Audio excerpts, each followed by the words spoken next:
Ladies and fellas, I didn't realize how much Destiny content I missed because I haven't been working. So, you know, I haven't been looking at my phone every hour or two to see if Destiny uploaded a new video, you know? We gotta get cracking on some of these.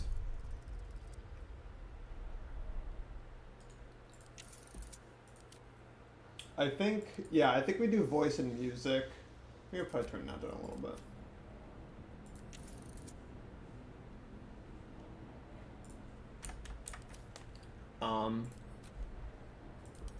Before I start the video, I want to,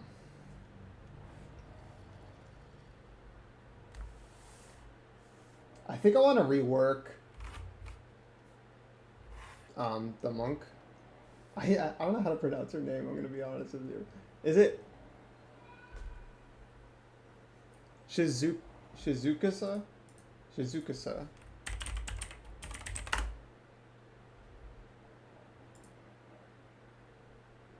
Tranquility. No. Shizukesa. Shizukasa. I think I want to rework her. I just don't think...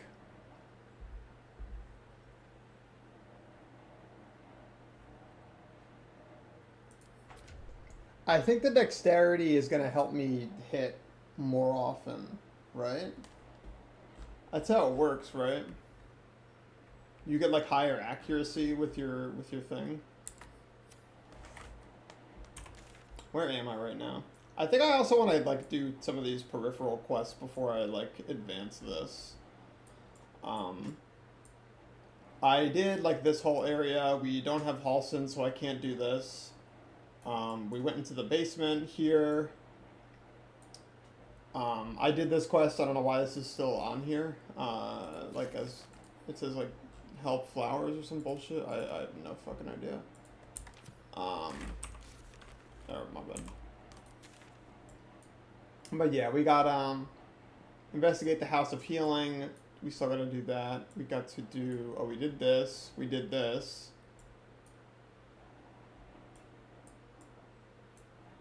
Yeah, I've kind of done like most of the region actually.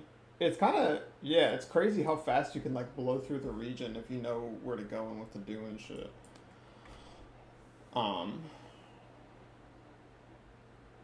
It's probably true of like any game, right? Because I've only gone through here, well, this is like my third or fourth time doing it, depending on like how many saves you talk about, right? Because I did it with Mayonnaise, I did it on my own, with the same character. I did it on this one, and then I've done it on I've done a lot of this stuff on Fubuki as well. So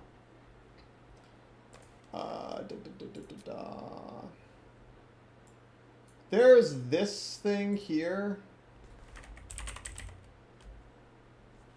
Wow, I just can't spell. We'll go there eventually.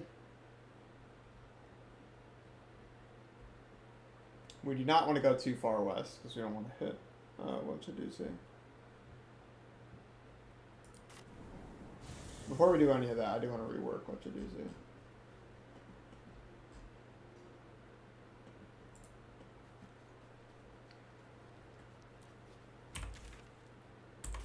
Where is Withers? Withers up here? There he is. Transphobic if you think that is wrong.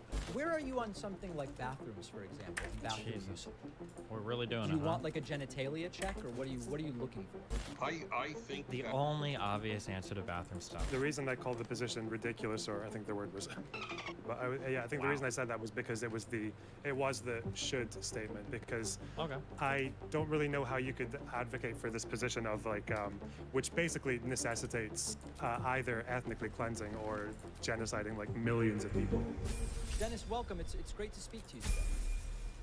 well, thank you for having me. Just to start, and this can be so quick and then we move on, just as a sort of sanity check, I've started to ask guests in this year, last year, the following question. Is there any way to accurately say that Donald Trump won the 2020 election? Just a simple answer if there is one, and if not...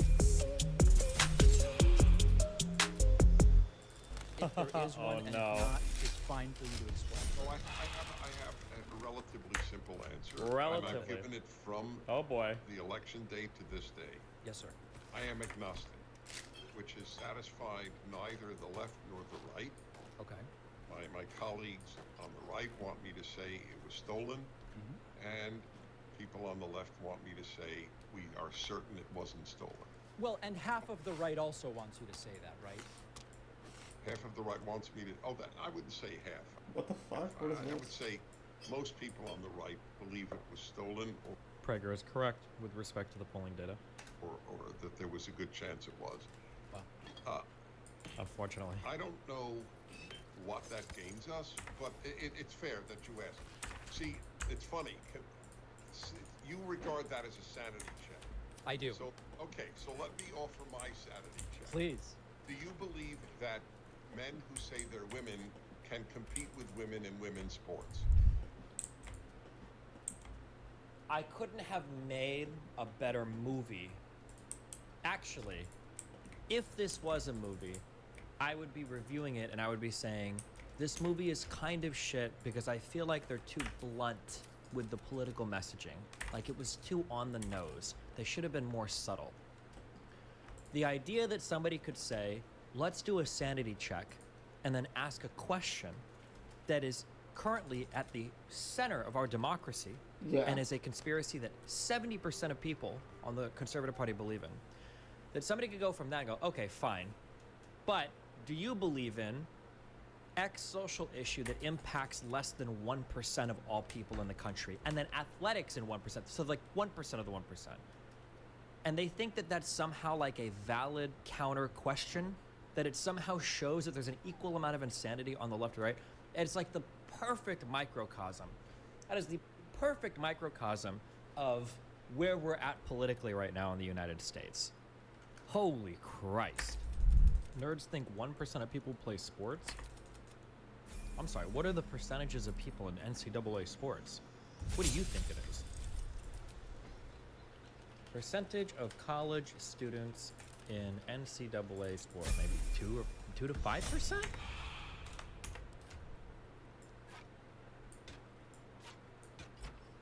$480,000 compete as NCAA athletes. 520,000. Okay. How many kids in college? 14.2 million. So 1.4 million would be 10%. 140,000 would be 1%. So about 2.5%. I think in a lot of sports that does not make sense. So how do you... Was that the answer you expected? Because you did a little bit of a look to the side there. But did you think I was No, I going didn't look to the side because I took off my earphones. Understood, sir. I realized that I don't need them. Okay. But this is a So- different topic, Dennis. I'm sorry? It's a different topic. Do we want to close on the election Oh, first? well, you said you just wanted to ask that question for a sanity check. Okay, and you're Okay. agnostic is the answer.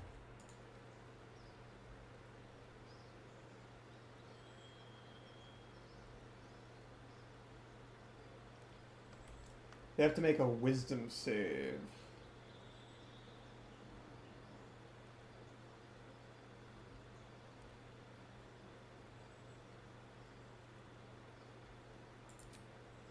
I mean, it seems like a really good spell, to be honest. Yeah, we can take this. Wait, do I have counterspell? What do I have? What's my prepared? I have counterspell prepared.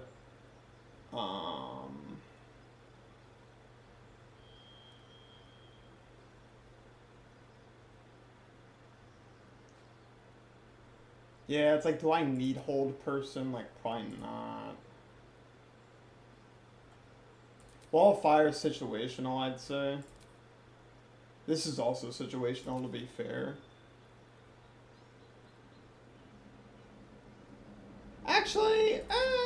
entirely situational.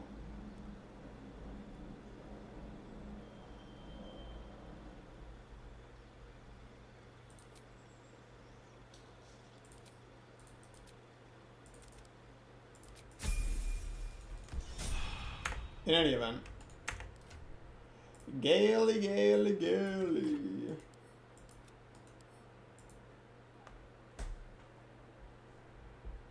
Where inflicts a condition, how the 2 turns of reverberation. Okay, this is also 2 turns of reverberation. Where deals thunder damage to a reverberating creature, becomes dazed and unless it succeeds Constitution saving throw. The only issue is like, how many thunder things do I even have with this guy? Oh, I can do another spell? Oh, this is thunder damage. If you upscale Shatter, this is 4 to 32 versus 8 to 48.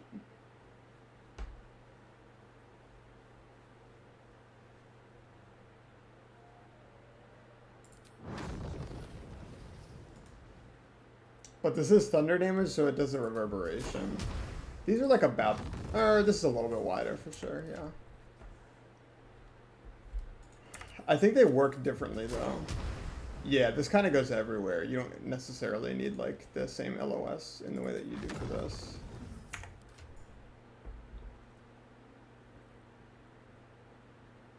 Deal damage to the cantrip, gain arcane synergy. What is arcane synergy? Yeah, weapon attacks. Like, nobody cares about this. Like, at all.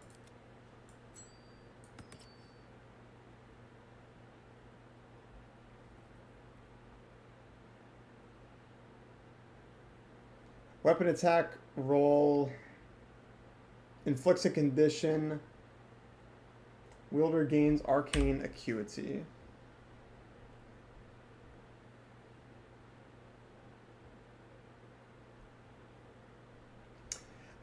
Actually, something like this might be good for a bard.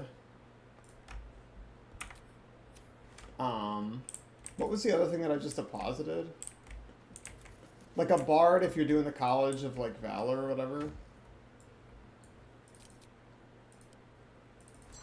I still haven't used the Anti-Ethel's hair piece or whatever. Deal damage to the cantrip, gain arcane synergy for 2. Yeah, so then you just deal more, yeah, you deal more damage with like your melee weapon. But like this weird, because this puts you in this weird place where you're like almost cycling between using,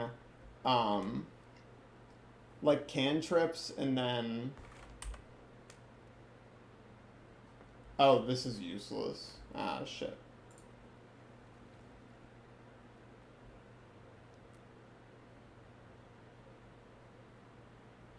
What's acuity?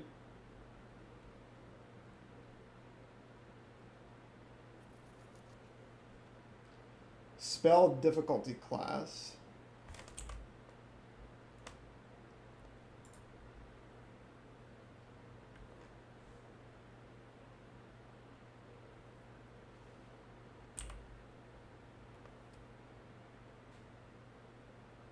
This is when you inflict a condition.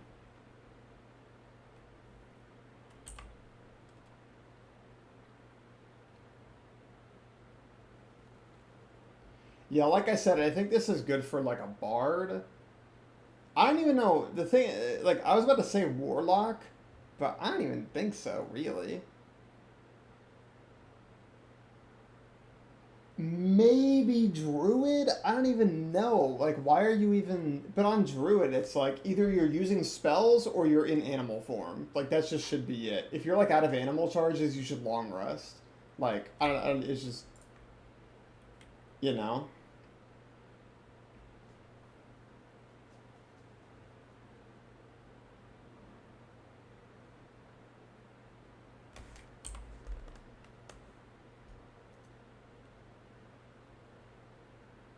Again, I think this is bard. I think both of these are for bards. Both of these are pretty good for bards, but that's about it. And then this, I think this is fine for Shadowheart. I don't know what else she gets. There's like some other helmet that I have on my other playthrough that I got that's good for like healers or whatever. But yeah, I have so many things that happen when she heals. Oh wait, what's her? Oh, Mrs. Set. No, no, no. Acid, cold, fire, lightning, thunder. Yeah. That goes there.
They're like the opposite. So Arcane Synergy means you do more damage with your weapon. Arcane Acuity means you do more damage with your spells. A weapon attack roll inflicts a condition.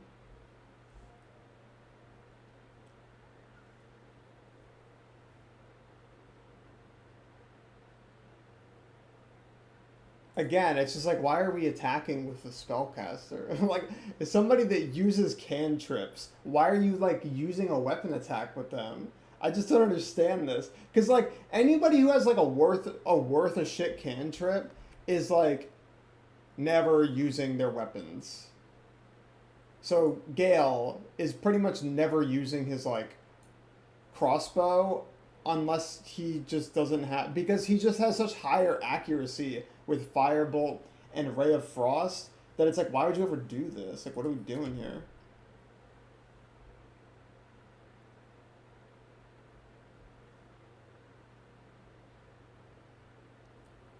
What are Gale's cantrips? Oh, Minor Illusion. Sure, I forgot about Minor Illusion. When do I get another one? Do I get another one? I spelled wizard wrong, but it still came up. Level 10, we get a 5th cantrip. Amazing.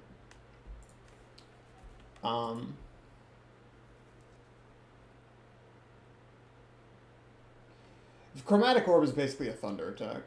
But this is also like thunder damage, so we can do that. But, yeah, it's this. Yeah, I mean, because of the monk,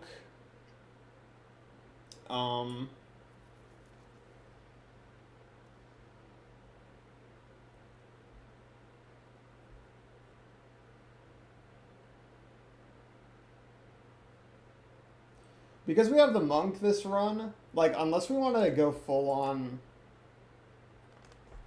like, bringing all the spellcasters and getting all the spellcasters involved, I think the only other thing that I would maybe want to do is do something like we replace, we like rework somebody and basically just get a druid and we kick out Lizelle. And it would, the team would basically be either Gale or Will, so Wizard or Warlock, and then we would have Shadowheart, the Cleric. I honestly should maybe even at this point, I would rework Shadowheart to be a Life Cleric versus, what is she? She's like a Trickster or some shit. And then we would leave Shizuka's exactly the same.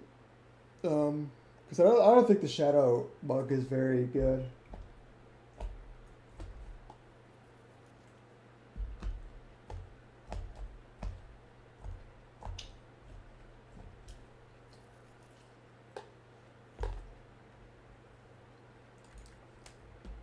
And the idea is just basically like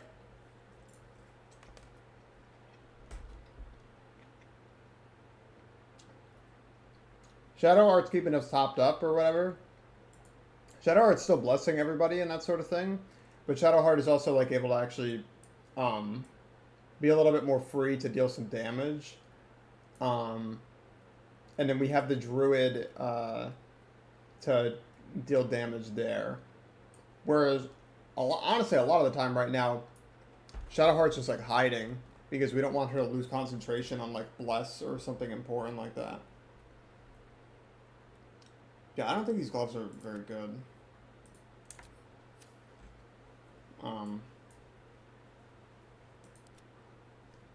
Maybe we even rework Shadowheart into a bard.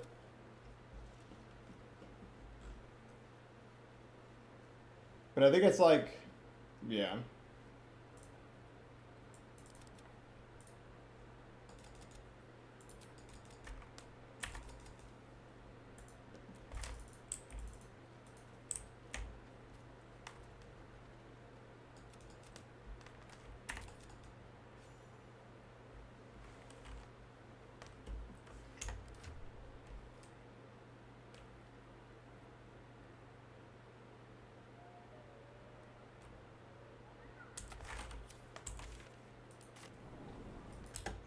So I am just don't know. agnostic because so many things happen that were odd or unique. Like it was the first time that a president had. Pac-Man didn't address the fallacious comparison. Well, the comparison isn't really fallacious. It wasn't a fallacy. It's not even necessarily a bad comparison. They can both work as sanity checks. I just think it's funny that the sanity check here on the left is something that is, I would consider it a very niche social issue. Trans sports, I think, is quite a niche social issue. So it's just funny that he went to that rather than, like, if we're trying to stay within the same realm of like gravity of comparisons, I would at least say maybe how many progressives think that the election was stolen from Bernie Sanders, maybe, or at the very least you could do the how many on the left think that Russiagate was real. These are at least like impacting kind of large numbers of people and is like kind of in the same domain or ballpark at least. But to instantly run to the trans sports thing is just hilarious. An incumbent president had ever gotten more votes than he did in his first election and lost. All the swing states went in his favor. That 17 of the 18 counties that are considered bellwether counties went in his favor. Those who think something bad happened are not out of their minds. Okay, I mean, we don't have to make this the subject of the conversation, but things sometimes happen for the first time. I guess the question I would ask as a follow-up would be, did you see compelling evidence from any one state that suggests that Joe Biden lost it even though he was given the win? Is there a single state where you feel confident it was stolen? Georgia might be one of them. Pennsylvania might be one. And of course people say, because I love to have people I differ with on my show. Oh yeah. And so That's fine. I don't really care if I fight this guy. I'm not I using only wish inspiration. the left read the right as much as I read the left. Well, I tried, but what evidence was there in Georgia? You probably do. I think if you do, you're atypical. But in any event. Yeah. What's the Georgia evidence? All the time Georgia. that courts dismissed all these cases. That's true. But that's the tragedy. See, if I were an America-loving Democrat, and there are 11 America-loving Democrats, and there are America-hating Democrats, there are both. But there are America-loving Democrats. If I were one, I would say, please, let this go to court. Let us air all of these complaints. Yeah. Let us have some type, as close as we can, to some neutral authority. Not rule on it. Just allow the American public to hear what evidence there might be. And I'll add another thing. If one believes, and I'd love you to respond to this. Yeah. If one believes that Donald Trump is a neo-Nazi fascist, Something I've never said, but we could maybe Okay, find but someone if- who believes that. Yeah. Well, okay. I believe you haven't said it, but it's Do you need to be a? I don't think Trump is a neo-Nazi. Again, something I've said over and over again. Chances are, if you're over 40 in the United States of America and you've had any participation in politics whatsoever, you probably love Jewish people. Jews have, for the longest time in the United States, Jews have enjoyed very, very, very widespread support from both political parties. it's not germane to my Okay. to my argument, whether you said it or not. It's said often that he is a fascist. Excuse me. That he is a fascist is constantly said on the left. He is. And so, if you believe that, Mm-hmm. aren't you morally bound to cheat on his behalf? For example, if I were in Germany in 1932 during the elections that brought Hitler to power, I tell you, I would have cheated on behalf of any other party than Hitler's party. Yeah. Aren't you morally bound to cheat if you believe the man is a fascist? You'd have to ask. That's an interesting question. Well, I'm not sure. That is an interesting question. Someone who believes that. I don't know. I mean, I think. Listen, we only have a half hour and we're 5 Yeah. minutes So in. look, well, let's talk I about. think what I would say is the audience can judge. Is there evidence out of Georgia that's convincing to them? Is your answer to did Trump win logical to them in any way? Let's let the audience decide on this section of the conversation. Fair. I'm really interested in talking to you about woke, anti-woke, cultural issues, etc.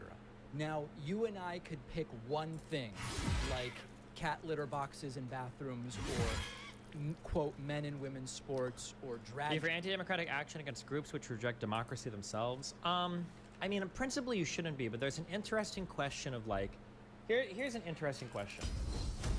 In a democratic society, this is kind of it's an expanding upon of the question of, can a man sell himself into slavery in a truly free society? Should you be able to do that?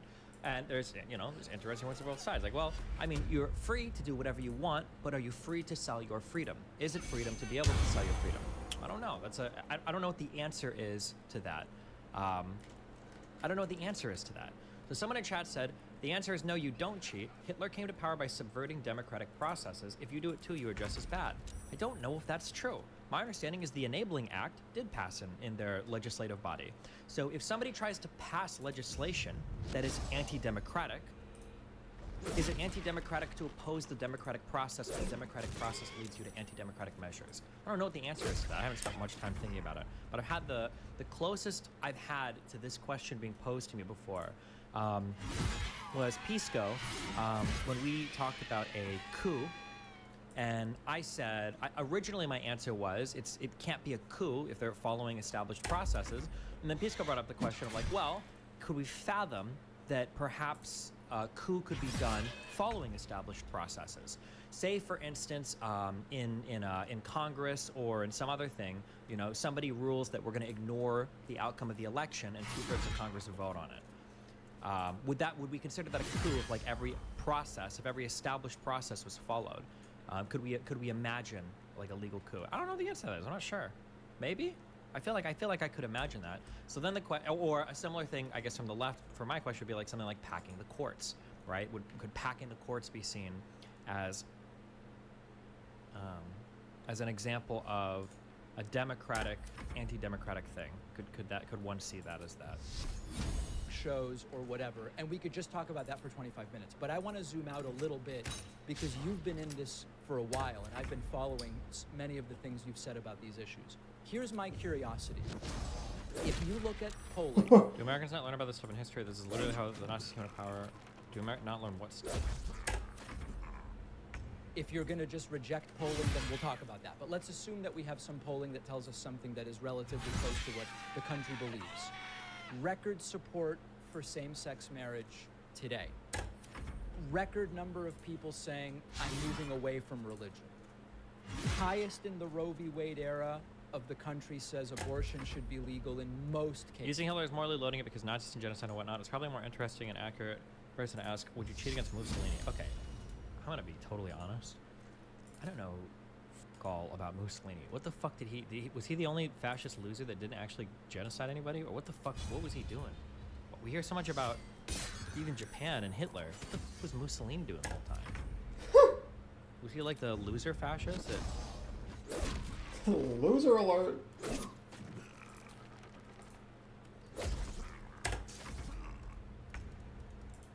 Dude, imagine just getting Failure, stunned he for helped like Germany with the Jews. every one of your turns ever. It's like Rolo to the red pill. Some might call me the godfather of fascism. 60% says we haven't gone far enough on Democracy making trans is people HIT feel anyway. welcome. Okay, Especially when it's run by Oh, he morally didn't get corrupt, stunned. self-interested populists. Oh my god, he actually gets a turn. Isn't there like a founding fathers quote or something about how democracy only works as long as it's just learned? I feel like there's a fucking Jefferson quote. This or also some shit. sounds like you tolerate intolerance. Yeah, a little bit. It's a similar type of paradox. Yeah. Basically, there are like in the most general sense, we have virtues that we use that we want to protect, and these virtues basically allow us to interact with a whole bunch of different people. But what do you do when you get somebody that wants to engage with these virtues in a way that's contraindicatory? Is that a word? That is contradictory. Contradictory. To like the values that those virtues espouse, right? That's like the challenge, right? Do you believe democracy to be an inherently moral system of governance? My answer would be no. The moral fighting always happens through its mechanisms. By Prager's logic, both parties should always cheat as long as you believe your party is morally superior. No? It depends. It's really hard to bake normativity or moral questions into forms of government. Like, I don't know if I would load. I think I might treat governments the same way that I I didn't know. I don't think so, because you have to assume that the other side is coming from good faith. Because if you don't, then democracy fails. You must assume they're coming from good faith, and therefore like they are morally justified in whatever they want or whatever. treat economic systems. I don't know if I would say that one is inherently moral or not. Right? Like would let's say we have hypothetically a democracy that allows for slavery, and then let's say you have an authoritarian dictatorship that demands equal treatment of its citizens. Like, is one considered, like, is the democracy a more moral system of governance that just happens to be effecting like more immoral outcomes, or do we remove the normativity completely from the? I don't know. I don't know the answer. I'm not sure. I lean towards systems of governance themselves are morally neutral. They don't. You wouldn't say a particular way of governing is good or bad. You could. I'm sure you could make. What just trends, happened? like some forms of governance tend to produce certain outcomes that can be moral or immoral. could go on, but you get the gist of what I'm saying. Do you feel as though this is a lost cause and the country has clearly gone in a different direction from where you would like to see it? Or what do you think might happen that would turn around this 30, 40-year trend of moving to the left culturally that I believe we are seeing in the polls? There's no question we're moving to the left culturally. The first thing people have to do is recognize reality. You may or may not be happy with it. Just parenthetically, I just did an hour of radio because I do a lot of hours that are not politics, and Sure. and it was about a subject because I'm writing a commentary on the Bible, and I'm finishing volume 4, in which I discuss on one verse: is there luck in life, or is everything God's will? I'm a deep believer in God. And of course, I believe there's bad luck because that's reality. If you get a kidney stone, and I use that example, I don't believe God placed the kidney stone in your kidney. I believe that it was your crappy luck that you got a kidney stone. But let me just dig, not to interrupt, but I want to make sure we know what you mean by luck. Do you mean by, let's imagine the prevalence of kidney stones is 2%, just for hypothetical for our conversation. God created a world in which there's a 2% prevalence of kidney stones, you had the bad luck to be in the 2%? Is that what you're Correct. saying? That's correct. That's Okay. what I'm Now, saying. why did God create the kidney stones to begin with? Because God did not create a perfect nature. I mean, trees can fall. Well, I should reread the Bible. That should be the book I read, because my biblical scholarship is so bad compared to what it ought to be, probably, for someone that went to 4 years of Jesuit school. That statement hits my ear in a very strange way. God didn't create perfect nature. That's an interesting. I don't know if it's wrong. It sounds wrong. It sounds very wrong to me. But Did not create a perfect nature. I mean, trees can fall, avalanches can happen. Okay. It is our task to fight cancer and to be able to live with avalanches. Got it. The human being wanted to leave the Garden of Eden. That's my take on the story. We rather live in a free universe than in a perfect universe. Okay. Okay. But I'm glad you went through theology with me. Anyway, the only reason I raised this. is it because of God's image line? Well, the only thing created in God's image, I believe, is man, and then women were like a subset of that. Losers. But I mean, like, trees falling at avalanches, it's part of the circle of life. It's part of nature. It's hard to say that that's like not perfect or imperfect. I don't know. It's a very strange thing. I mean, I could be wrong. I don't know. Like I said, my biblical scholarship is not like A++ or whatever. So if he's like doing studies, maybe he knows more. But my understanding is that like all the imperfections and faults that exist in humans are basically once we ate from the forbidden tree and we gained the knowledge, right? Was it Sisyphus that took fire from the gods and gave it to humans? It's essentially that story. That from that point on, all the pains and trials and tribulations that humans suffer in life is basically a result of them turning their backs on God, more or less. That's my understanding. I could be wrong. But I think this is the so throne. when you say, like, you know, I think it's the function of the courts, Leos, and Constitution to remediate or prevent loss of individual rights. okay, when you say like whence the evil come in society, it comes from man turning their back on God, basically, and then that's where it all comes from. Because I don't believe there was like disease It's or compared sickness or to hunger in allowing the for Garden of free Eden, markets right? that will tend to monopolies with incentives that promote human needs. Democracy similarly distributes rights akin to wealth and capitalism, but you need guardrails to keep people in the processes. Oh, he's Jewish? Oh, I don't know anything about Jews. I have no idea what they believe in. Hold on. In Venom, whenever you deal poison damage, target needs to succeed Constitution saving throw or become poison. Oh. Oh.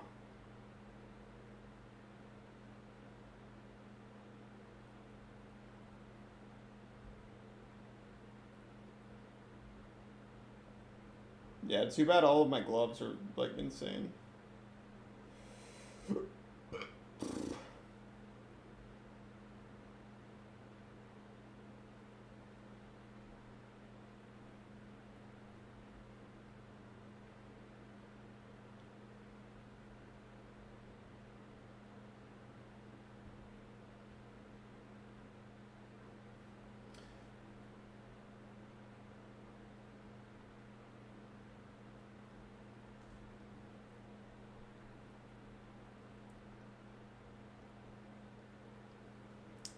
I will need to think about it.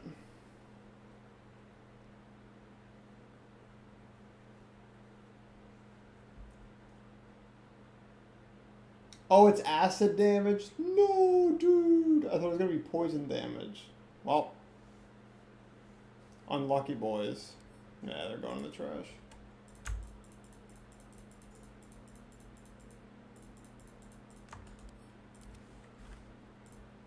Oh.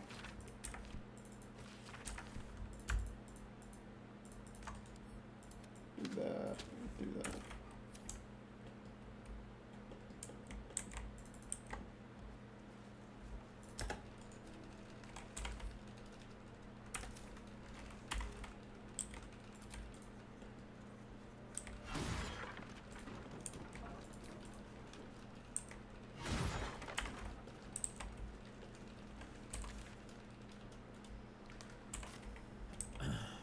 Is I am not happy to acknowledge the power of bad luck or good luck.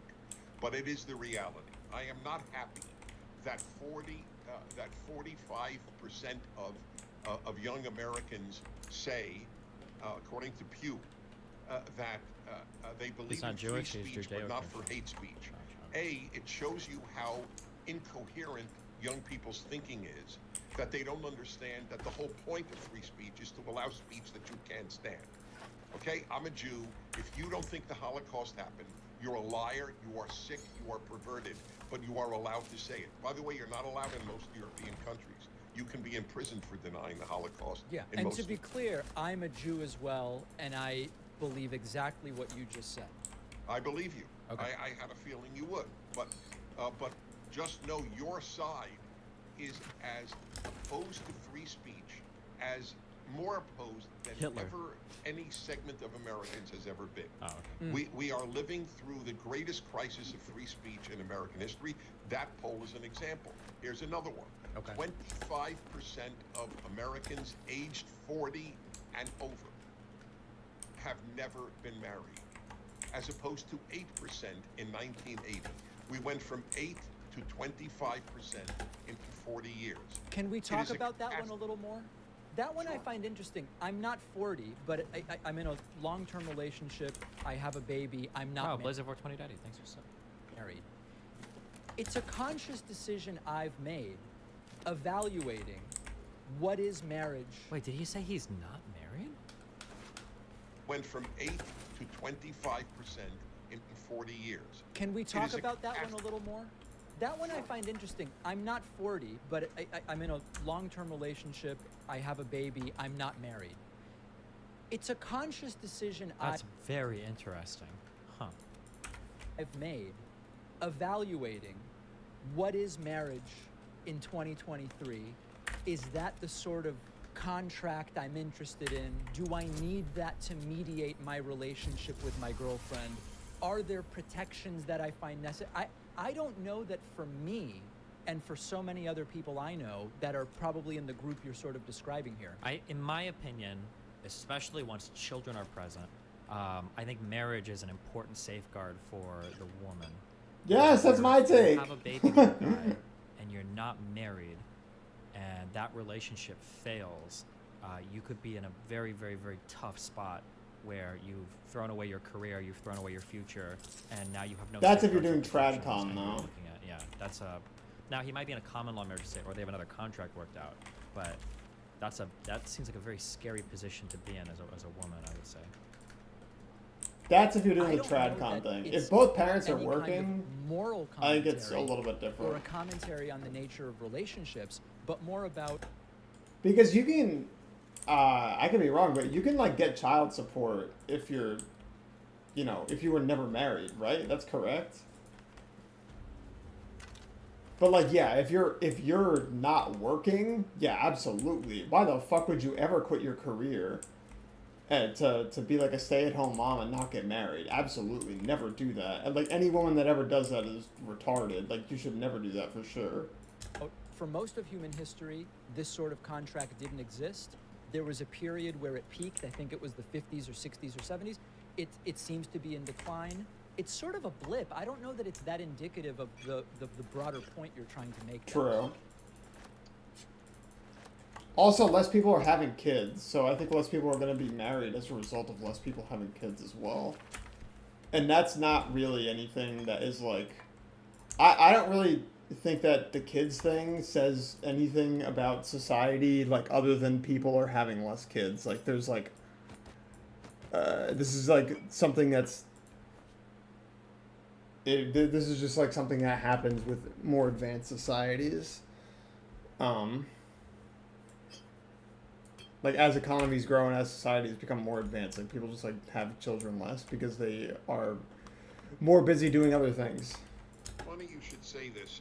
I went to a wedding last Sunday night, and my wife just spoke to the woman who got married, Yeah. and they had lived together. Also, for birth about control 4 years. exists in more wealthy She societies. said everything And it's feels more different. readily available. And I always explain to people, you use the word girlfriend. So you'll just have to take my word for it. Please.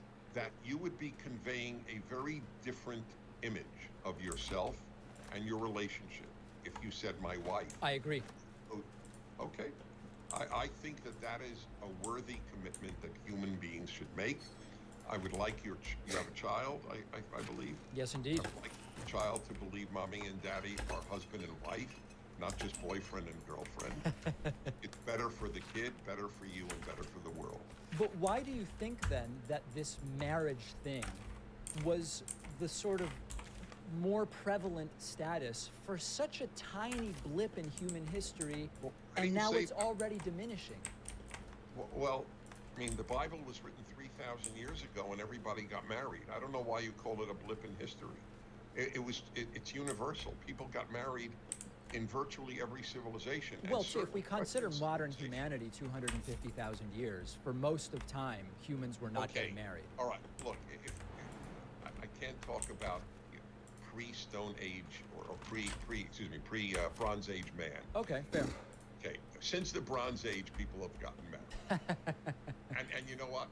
We've done Representative better. form of government is the most By every moral, metric, but that too marriage only is- lasts as long as the majority respects sovereignty. Yeah, I don't know. It's a hard one. If you've got an immoral population and then you've got a more moral dictator, it feels hard to say, I can't believe I just dirtied my shit up like this, like an actual fucking retard. I can't believe I did this.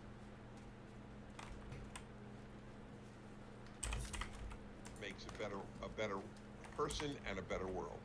Yeah, what I see is commitment between two parents and probably a fair amount of economic stability are really the ideal circumstances. But I don't want to get away from your broader point, Dennis, which I think is you're recognizing the reality of the situation. And I'm fighting it. And you're fighting it. And I'm fighting it because I believe that graduating high school, getting a job, and getting married, and getting married before you have a baby, that is almost the perfect recipe for a better life. But going more broad on the can't other pick this cultural up. war issues I mentioned, Wait. you're 75, you've been at this for a while. Don't you think that maybe it's simply being lost? Or let me ask it in a different way. What catalyst do you think might happen that might turn this thing around so that the so-called kind of anti-woke side wins or resurges?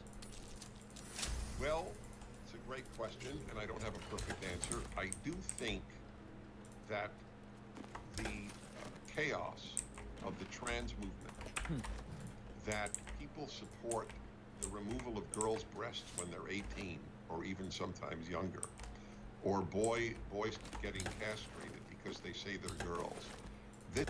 I don't understand what you mean by support. You can just support general freedoms. Why do you have to support that specific thing? Why can't you just say that yes, somebody should be free to choose that? This has alarmed a fair number of people, even on your side of the spectrum. They realize it's just really stupid because I just I don't know if I would say I support people being transgender in general. I just don't really know if it's the right path or whatever the fuck, but I think that they should be free to do it. I think it's an insane thing to just say that these people should why the fuck is the state stepping in and saying that a person can't do that? What the fuck? If you want to say it shouldn't be covered on health insurance, maybe, I don't know, but if it's the only way that we know of to actually have these people be happier and be closer to being rid of gender dysphoria, then I think it should be covered under health insurance for adults at least, if it works for adults. If we don't have the data for kids under 18, then we probably shouldn't do it for them. But it's just what's even the point of saying whether or not you support any of this shit if we're not talking about making it legal or illegal? That's another thing about all these conversations is I feel if you ever ask any of them oh, would you make it illegal, then it's they're probably gonna say no, and it's just okay, well then why the fuck are we talking about it then? Who the fuck cares? God damn. Who the fuck cares about trans people if you're not even gonna make it illegal to be trans? But it's just I have a problem with it. Okay, I don't fucking care if you have a problem with it. I have a problem with everybody owning a gun. That doesn't mean that it's like the best path forward to like have people not own guns. Like, what the fuck?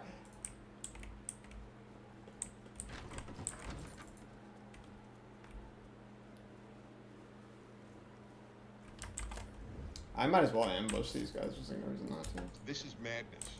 We have gone out of our minds, and I know why we've gone out of our minds. I don't think you would agree with my analysis, but it Loss is of God, Christianity. I can put it to you Yeah. in one sentence. It is a quote attributed to G.K. Chesterton, but we can't verify he said it. I am only saying that because I didn't come up with this. Okay. When people stop believing in God, they don't believe in nothing. They believe in anything. And this trans movement is the proof. I said on Bill Maher's show 4 years ago, Yeah, right before you saw that, it's gone viral. I saw it. He said, oh, Trump lies. I said, it doesn't compare to the lies of the left. America's systemically racist and men menstruate. And he cracked up, the whole audience cracked up, and the whole panel cracked up. They were all laughing at me. And Bill Maher said, this is why it's gone viral. There are like 10 million views of this particular scene. Where he says, Dennis, where'd you come up with that one?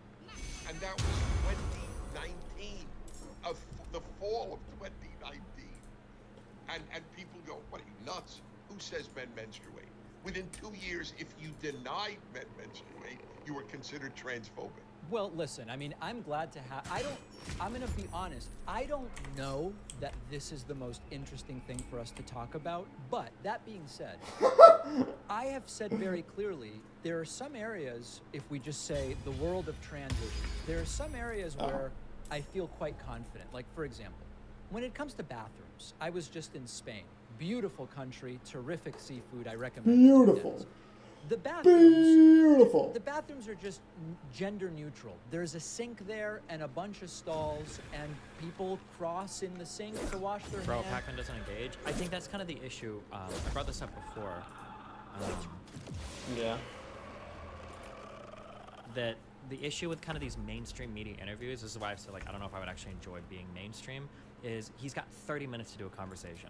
So I imagine both of them probably have like talking points that they want to get through, and that's more or less what they're trying to get for this interview. There's not going to be much like back or forth. That's why I said if I get that interview with Ben Shapiro, doing it on, I'm not trying to show favoritism. I love Jubilee. If Jubilee wants to do it, that'd be great. Obviously, I'll do it on any platform. But if I could do like a 4-hour conversation with Lex, that would be perfect. It would be As much flack as he got. I thought the answer to being asked if he believes in God, he acts as though there is a God, was almost perfect. Popcorn, thanks for gifting 10 subs, buddy. That would just be perfect. And you use the stall you want, everything's fine. The bathroom issue, I genuinely do not care about, Thanks for even having when they Rob are on. organized the Very way they are in refreshing, the United States. and we're all better for understanding each other's positions. I think I'll probably talk to him after this video. Another example that really just does not seem like an issue to me. People want to be addressed by a different pronoun. I'm gonna guess based on what I see, and if I get it wrong, I'm not insulting anyone. If someone tells me otherwise, I'll kind of just do my best. You know, we can kind of negotiate these things.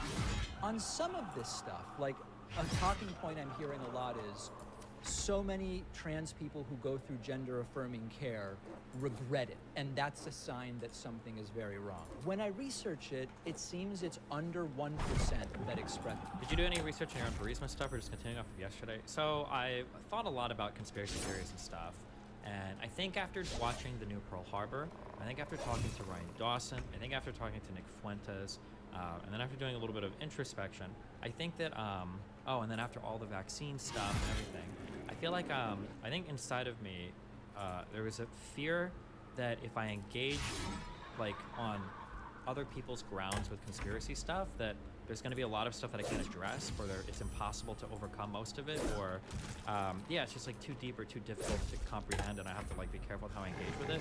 But as I've engaged more and more with stuff, I think I'm more confident now in a lot of the mainstream narratives, such that now I feel comfortable where, okay, let's talk about your theory, show me how you do the research, let's look and see if these things actually support any of your opinions, and then going from there. I think I was too afraid before. I thought that the conspiracy theories were just way better than they actually were, and I don't think they are. So, like, even for what we did yesterday with Rob, like, the idea that we're so like, if I could get Rob, and I don't know if Rob will actually do this, but I don't care. It's good enough for me mentally. If I can walk Rob back from the opinion that Hunter Biden and Joe Biden are absolutely engaged in criminal behavior, we need prosecutions, we need impeachments, blah, blah, blah. If I can walk him back from that to, okay, I actually don't have any direct evidence for anything, but maybe there's stuff here that's worth investigating, I'm actually totally okay with that. I'm fine. Because, like, it would be dishonest of me to say, you know, like, just the fact that Hunter Biden does international business in other countries and his dad is the president, that's kind of weird. If Trump's children did it, I'd be like, that's kind of weird. It's like a red flag. I'd be like, this is probably something that's worth looking into, right? Because I think it's totally fair to feel a little bit skeeved out from that. But on the flip side, I think it's also good for Rob to say, I have no direct evidence of any crime. I don't even really have. I've got the lightest of circumstantial evidence. A call was made to a person that might have been somebody that shouldn't have been to discuss this, and then might have done something that they shouldn't have done. That's like the best we've got right now. So yeah, I think just listening to Rob like walk through and talk through like his little theories, and then going from there, I think is fine. Yeah. Less regret. And for some of that 1%, it's temporary. So I'm ambiguous about what is the right thing to do in some of these areas. I'm open to hearing from you to the extent that I judge you to be a good faith participant in the conversation. I don't know the answer. With some sports, you know, it seems pretty clear that there is an advantage to being biologically male at birth. It seems unfair in those cases to arrange it in a certain way.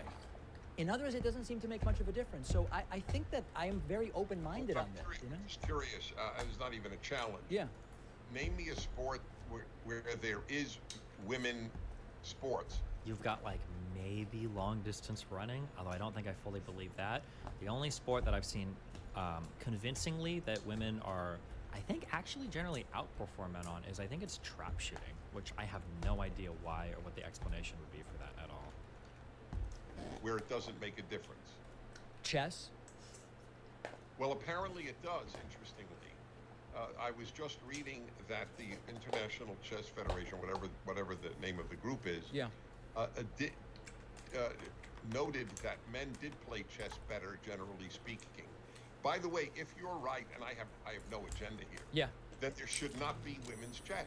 Right. So this chess is an interesting one because that it exists suggests that there is an advantage to separating the sexes.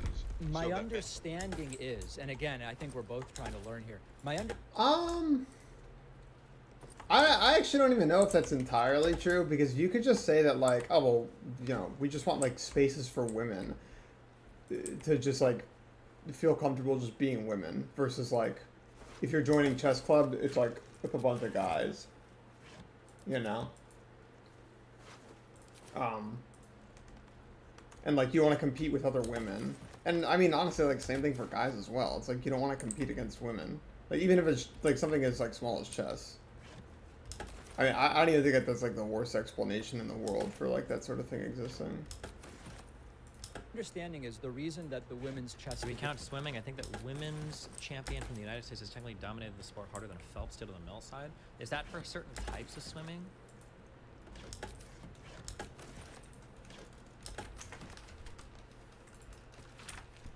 I could believe it for distance swimming, maybe? The reality is, I think there's like two really difficult realities for women's bodies when it comes to sports.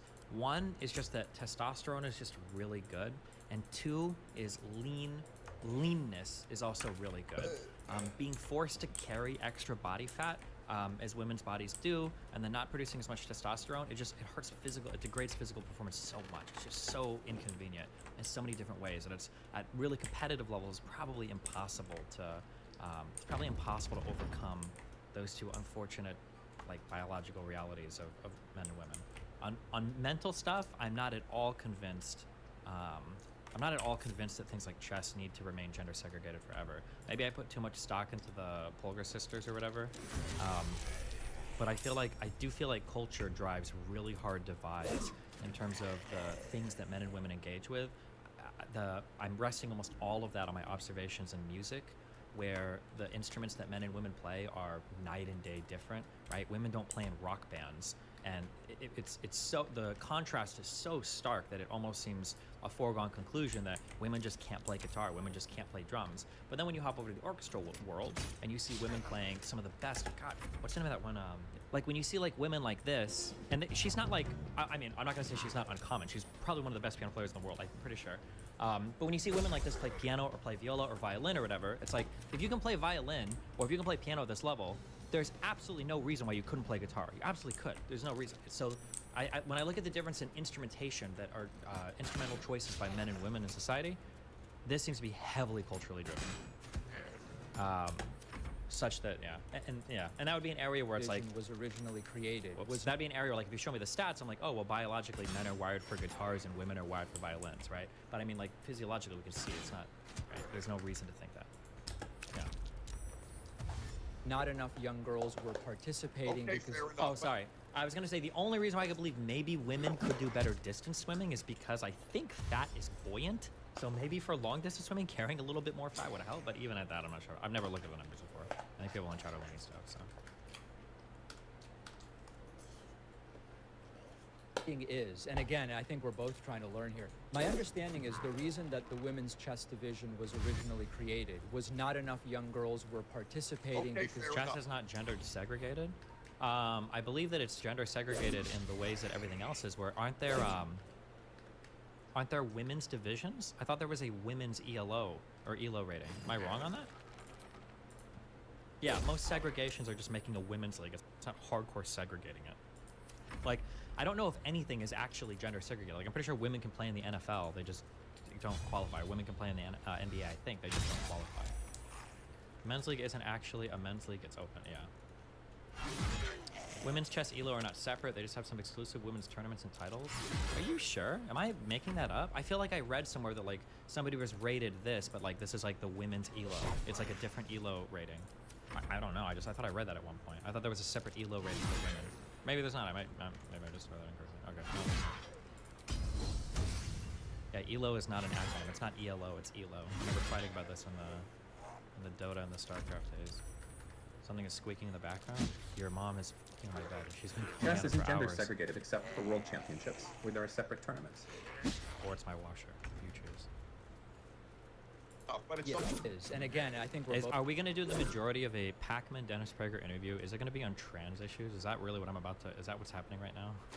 Both trying to learn here. My understanding is the reason that the women's chess division was originally created. Oh, that might be what I'm thinking. Women's ELO is the same as men's. The title for women Grandmaster is lower than men Grandmaster. That might be what I'm thinking, maybe. Was not enough young girls were participating Okay, because. fair enough. But it's Yeah. not a physical sport anyway, so Yeah. it's not a sport. No, I We mean, don't- listen, I don't know. So that you, all right, no, you said where it doesn't matter, but if it doesn't matter, there would be no reason for women's, whatever it is, track, field, weightlifting, tennis, but apparently there is a difference. A male who said he's a female, one in Canada. From yesterday's conversation, it sounded like you put so little value to circumstantial evidence that no matter how much is presented, it will never add up to equal a preponderance of evidence. This is the issue that I have, my dude, and I don't have a snappy one-liner to convince you of this, and it's very hard. I don't know how to, like, like, this is just like it's like a critical thinking thing, and you either get it or you don't, and I don't have a good way to make you understand. If I walk into a room and there's a body here, there's a person here, they're holding a knife, and there's a pool of blood. There are so few variables here. From yesterday's conversation, it sounded like you put so little value to circumstantial evidence that not met. Sorry, I just read that. There's so little variables here that it's very quick and very easy for me to put together a story for, I walk into the room and I see these people and I go, oh, this guy stabbed this guy. It's super easy. There's very few variables, very little going on. I can see what happened, right? But as soon as I add another person here, well, now it gets more complicated, right? Now there's just adding one more person. Maybe this guy tried to jump him and he defended him. Maybe he tried to kill him and he took the knife and he killed him instead. Like, now there's a lot more stuff that could be going on, right? I could add another person in another body, or I could add Destiny, another are you person in still another talking weapon. to Dave Smith about doing a debate on Ukraine? Maybe if he wants to. I think we're trying to set it up. The problem is that what happens in life is sometimes you get these stories. Really, everything in life is like this. When it comes to politics, there are millions and millions and millions and millions of different variables. There are thousands of actors involved. There are dozens of politicians, of companies. There are dozens of events. What happens is it's like looking at constellations in the sky. If we're looking for a certain story, we can probably draw any picture that we want, right? I can probably say I see a triangle here. I could probably say, no, actually, I think it's a circle. Maybe it's actually not a circle. Maybe it's a pentagram or a star. Pentagram is 5. I think penta is 5, right? The problem is when there are so many variables, we could really put together any story that we want. But the problem is that a human, when you hear somebody weaving a narrative on some collection of facts, the narrative is very strong. It sounds strong. It's like deepening the synapses. It's deepening the actual carvings in the wood to make it sound like it's the only thing that could have been, right? And so you'll hear some facts, and because you've been given a narrative, now you feel very strong, like, holy shit, it fits. But in reality, it could just be a thing. A really good example yesterday was, remember when Biden took a picture with those billionaires? Like, this must be evidence of the meeting and blah, blah, blah, blah, blah. And it's like, well, let's just take a step back. Maybe it's just some guys were near the vice president of the United States, they wanted to take a picture, right? And I find that when it comes to this narrativizing, I don't think it's a real word, but when you're creating these stories out of these collections of facts, you only need a couple facts to fall into this folly of very quickly thinking like, that supports that, and this supports that, and this supports that. And it's like, or maybe there's like literally a dozen explanations for every single thing here. I'm not gonna say that circumstantial evidence is nothing. For instance, a rape kit is circumstantial evidence, right? But circumstantial evidence is just good for a starting point for an investigation. When things look weird, you should investigate and then find out if something. I can't click on a lever that's things clearly look there. weird What the fuck? Doesn't mean that they're weird. You have to do more homework past that. Not gonna lie, beginning from a brain wipe with Duggan theorist, deep theorist Rob is great, puts them at ease. Feelings are facts, drawing connections, often gets machine gun out by them. Walking through it helps. Yeah, I agree.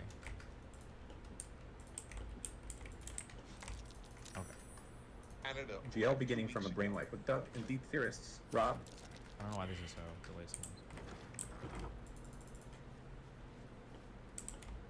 And he not only set records in the women's division, and I am saying he because I think he's a fraud. Jesus.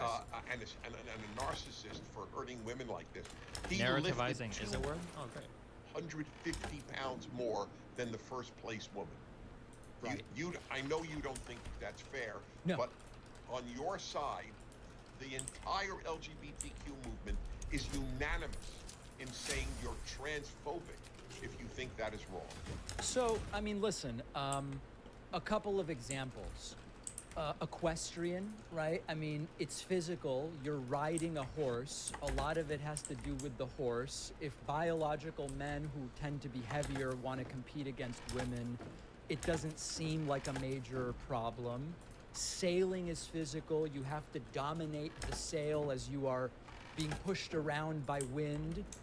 Bowling, I believe, is gender segregated. I don't know that it needs. I learned this in Valheim, and then I talked to another person about this. Did you know that, you know how like, oh, we're sailing with the wind at our backs? Apparently you sail fastest when you're sailing into the wind. Did you know that? Random fun fact. I guess it's true, because I think there's like a, would you say, not, is it a geometric principle for like if the wind is against you and you curve your sail, you actually move way faster than if the wind is at your back. You're kind of just like at the mercy of the. Wait, people think I'm trolling. Honestly, this is a pretty nice one. Wait, what? Trolling? Arcane Sail Arch hit by a faster melee attack? against or with the wind. This one's good for like, The wind blowing from behind and sails perpendicular to you the know, wind. if you're not Accelerates proficient with the any wind armor speed at of all. sails, the difference between the vessel's forward speed and the wind. One spot which is the same speed when it's impossible going any faster. unless you have something that increases DPS, that's like actually nice.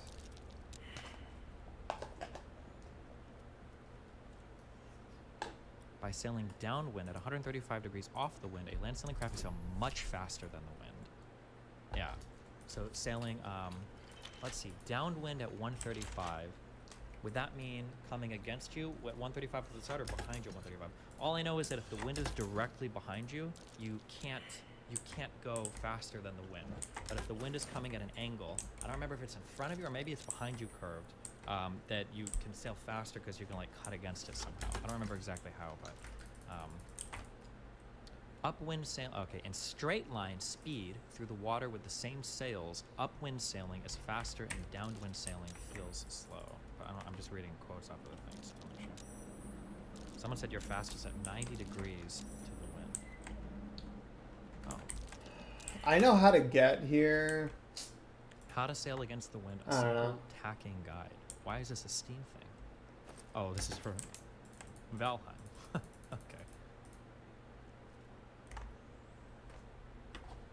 Wasn't this verified in the Veritasium video? This propeller craft was built to settle a physics debate.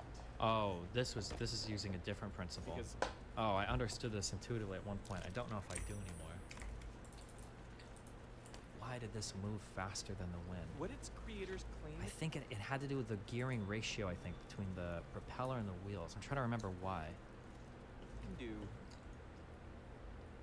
Car is powered only by the wind. There is no motor batteries of any kind. The propeller does not spin like a windmill. The wind does not push it to make it turn. Instead, the wheels are geared to the propeller Shut up. in the opposite way, like a fan, so it pushes backwards. This is Shut the fuck we did this up. at one point in time. It was relatively complicated, but once you understood it, it's pretty intuitive. But okay, sorry. It's to be. I mean, darts is another example. I mean, these are just some examples. Right, so wherever it made a difference, you'd be opposed to it. So you are transphobic according to your side. Okay. Please understand that. Well, but I think the point that I'm trying to make to you is that there are many people on my side that are taking my view and sort of trying to figure out something that is admittedly not completely figured out yet. It seems incorrect to cast us as. It's figured out in most cases. I mean, it's figured out for racing, for track, Careful. for weightlifting, for tennis. Yeah. It's pretty universally. I don't like. And as I said, if there's no difference whatsoever, it is silly to have men's and women's sports to Fair, begin yeah. with. And so you just listed a couple examples. I gave you 5. Fine. Sports is one aspect of this. Where are you on something like bathrooms, for example, and bathroom Jesus. usage? We're really doing Do you it, huh? want like a genitalia check, or what are you looking for? I think The that only obvious answer to bathroom stuff is you just go into whatever bathroom you look like. Like, it's just, that's what trans people do. That's what cis people do. Like, that's it. It's super simple, super easy. an elementary school, for example, where a boy says I'm a girl Yep. and would be exposed in front of the girls as I'm glad you as explained they it. are. I in thought the it needed case. to be worded out since not everyone will value it the same way. Glad you explained it. I thought it needed to be worded out. Oh, okay. If we're talking circumstantial, sure. Now of college swim meets where if a guy says he's a girl, Leah Thomas exposed his penis to the girls on the Penn But Dennis, I swim. hate to interrupt. You first said kids. In college, they're adults, right? So which are you talking about? Right, both. Oh. So I'll start. I'm just giving an example of where it does occur. Okay. Uh, With adults. I think that here, your anatomy should dictate in elementary school which bathroom you go to. In elementary school. Ideally, Okay. by the way, I have no problem if when there is a unisex a bathroom with one stall, anybody goes in. Yeah. That's I have on occasion where there is one stall. I have gone into the women's bathroom if I really had to go to a restaurant. Wow. And it was a little nothing thing with just one toilet. Should we even admit this? And I recommended to women to go into the men's because if my table was near the bathroom. So Very I genteel. don't- I'm sorry. No, I said that's very genteel of you. I'm sure the No, women it's not appreciate it. genteel, it's just common sense. I'm a big believer in common sense. But so elementary school, it's a genitalia. yes, I you're- hate that phrase. Common sense is so, it's a tautology. Like, whatever is. Like, common sense is just shorthand for things I agree with. It's Yeah, just- true. Your anatomy should dictate which bathroom you go to in elementary school. Yes. Okay. And then in any other scenario, should it also? So, if it involves exposure of your genitalia, it should be dictated by anatomy. If it does not, There's got to be like a Seinfeld episode where somebody goes to the bathroom.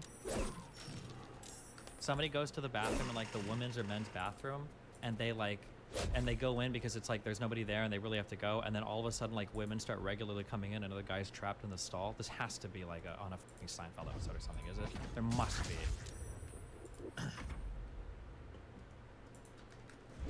not involve exposure of your genitalia. Look, as I say, I say this tongue in cheek, but it's true. If a man exposes himself to women or a Gender-neutral woman, bathrooms are the and she worst has- thing to happen to this country. Not because women or whatever, but because they don't have urinals at my school. It's a strict downgrade. I don't want to have to touch a seat someone just shit on. This happened to Curb Your Enthusiasm, It's but a also handicap faster. stall. is not asked to see it, he's arrested. But where if he says I'm a woman, then she could be arrested if she complains. It's a little weird what our situation. Why can't decent people just say, look, women are not aching to see most men's penises. Therefore, if I say I'm a woman, I will not expose myself in front of women, even though I think I'm a woman. Why can't someone be that decent? Yeah, I mean, I'll tell you, Decent. I don't ever see any genitalia in bathrooms in general. You know, like I will True. say, is it kind of weird? Who makes the bathrooms where you go and they've got the urinals on the wall and there's not even a divider? Why would people do that? Why put us men in that weird situation? True. Why do that?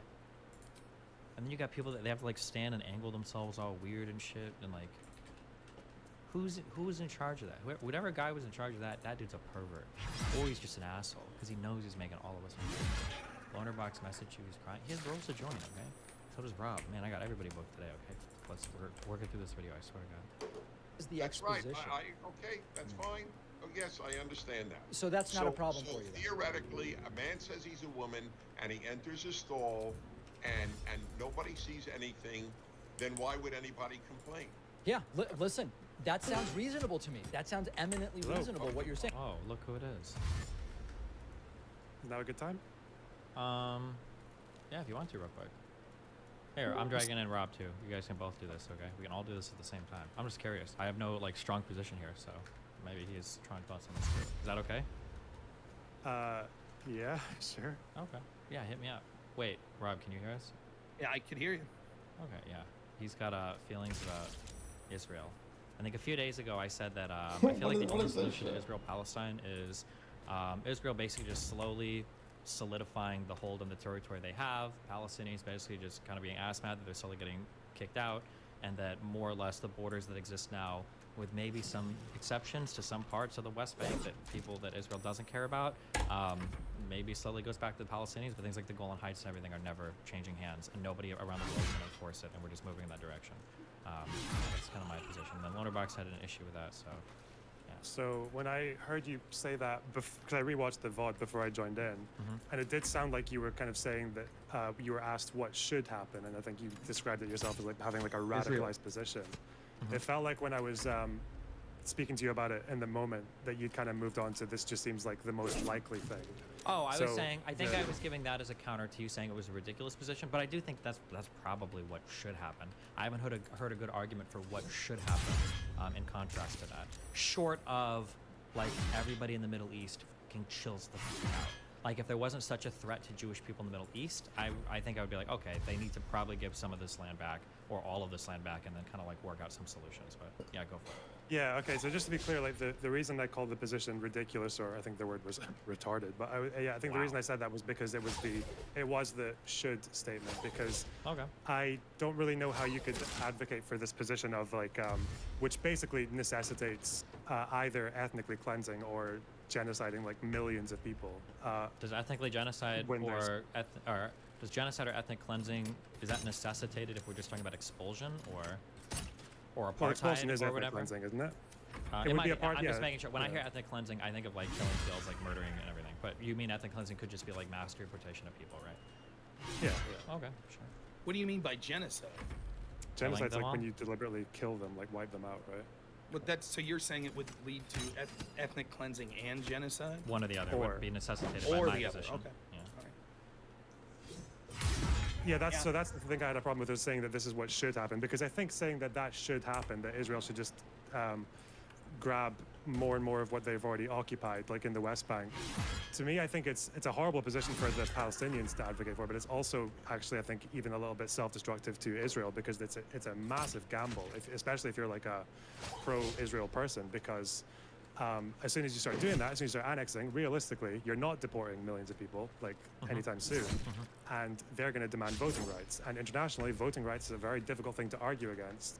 And if they get the voting rights, then Israelis will quickly become either a minority or not big enough for like a big majority, that the whole Jewish state, like Zionist dream, dies with it. So. That's the big. It's the should thing I have a problem with, rather than like. What do you think? What do you think should happen? What is like your outlining like 3 scenarios above this, or just one, I guess, for what you think should happen? I'll give you 2. Go for so it. one is that we go with what is still kind of an international consensus that doesn't get enforced, which is stop the expansion of settlements, try and pull back on the ones that at least Israel considers illegal, like the outposts. Wait. and then- Let me. I want to bring up maps so that we can. Just so I have like an eye for all this. Okay, hold on, because I'm at just geographic. Okay, when we talk about where all the settlements are these settlements that are typically like right outside Jerusalem, like to the east, or are these settlements that are more like to the north or south, like east of Tel Aviv, or where are like the settlements that people fight over all the time? They're all scattered throughout the West Bank. It's like Area C. If you look up a map of areas A, B, and C in the West Bank, they're all in Area C. Pretty much. Oh, hold on. You said most of them are in Area C? That map is probably not going to show you Area C. Yeah. I'm just... This is what am I looking at? Is this the Gaza Strip, this little white thing here? I'll maybe find you a link. Hang on. Wait, what the fuck is that one? Oh shit, let me find you a map. Hang on. Oh, we're getting 3-dimensional cross-sectional analysis maps. So I feel like I'm looking at a biology class slide. Just Google Area C map and go to images, like the top Area fucking C 10 or map. Okay, Area C. damn, Like, don't be so mean, chill. Okay. Area I'm C furious. map. Okay, so. Oh, I just realized is it the red Lozelle is thing? really No, low. wait. What the fuck? I'm sorry, hold on. Area C stream's a is bit blue delayed. and light blue. East Jerusalem is in red. yeah. Okay. Yeah, that's Wait, the so one. there are. Hold on. So there are Israeli settlements all the way out here, all over I the think West Bank? most of them are in the western side. Okay. Yeah. Um, But no, if you can look at if you look up areas Israel settlements map, yeah, they are, but they go all the way through as well and into the east. Yeah, some of them are actually near the Jordan River. So yeah, they're kind of all over the shop. This is why gotcha. Okay, go ahead.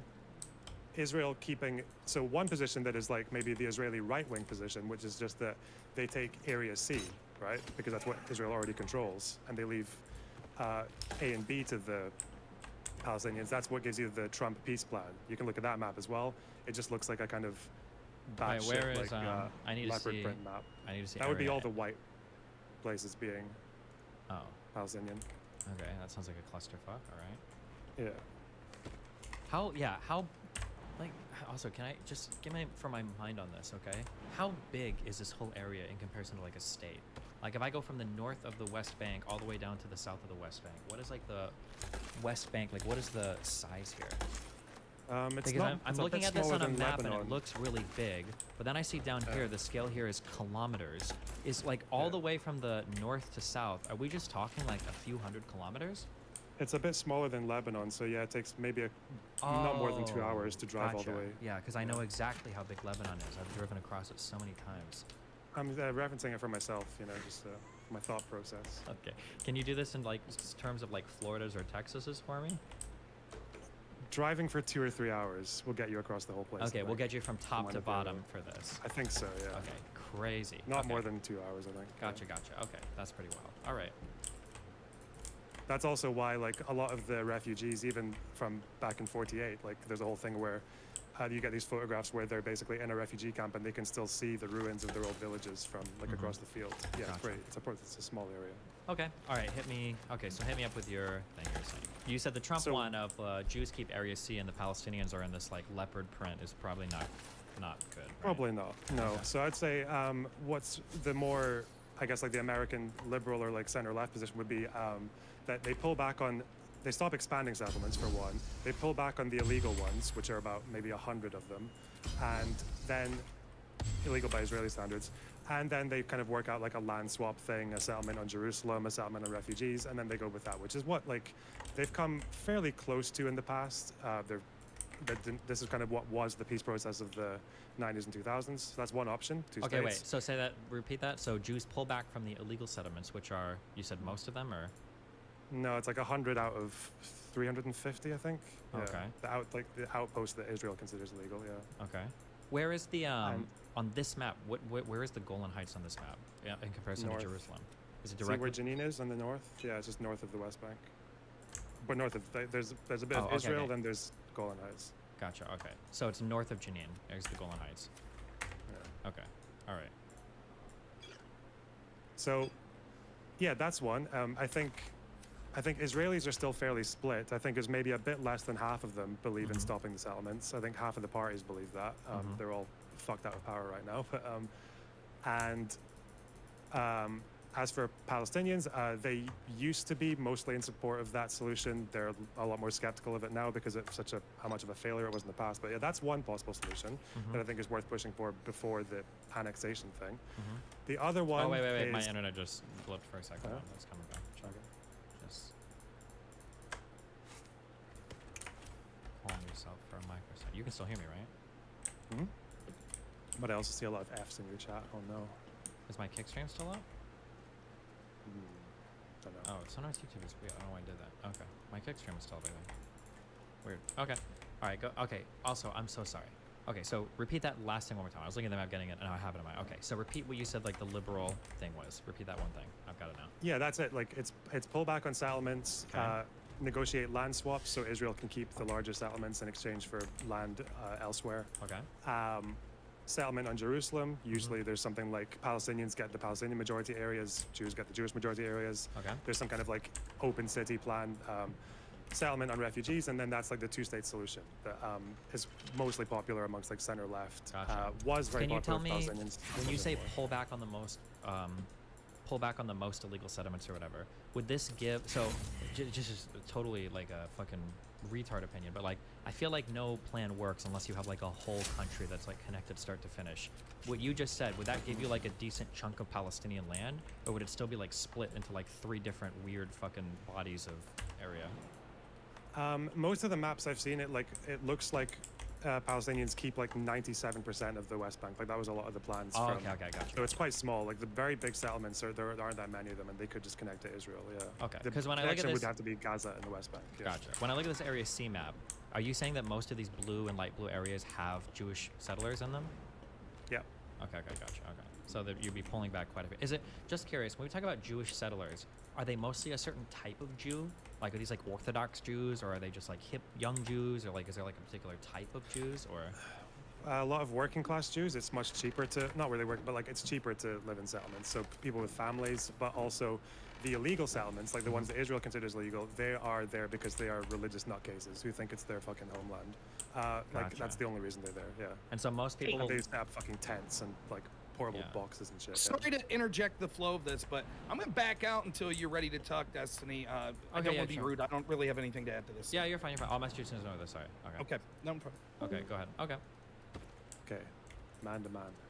Where were we? You were saying that you think that nuclear genocide is not the way to go, and I was arguing for True. chemical weapons. Okay, gotcha. So, okay. So that's the hip thing, is pulling some Jews back from the most illegal settlements, whatever that means, and then kind of negotiating out to where like Palestinians would keep some 97% of the West Bank. Okay, go ahead. And the other one, which I think is what I think I would advocate for if the scenario you're explaining actually happens. If Israel starts annexing more of the West Bank, which the current government definitely wants to do, it's like their top priority.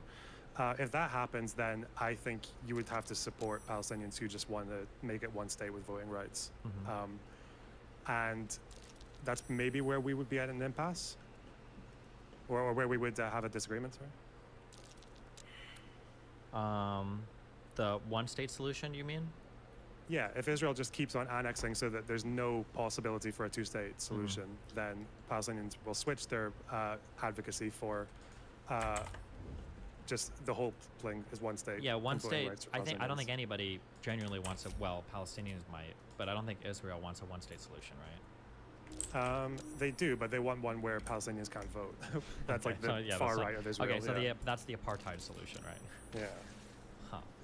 So, is there value? So outside of the Golan Heights, and I think that Sinai shit was given back to Egypt, right? Is there any value in the West Bank, like its land? There's a lot of economic development happens there. It's like, I think it's still quite fertile soil, and most of the economic activity that's quite important there is in like agriculture stuff. I think is Area C. So. Okay, Yeah. gotcha.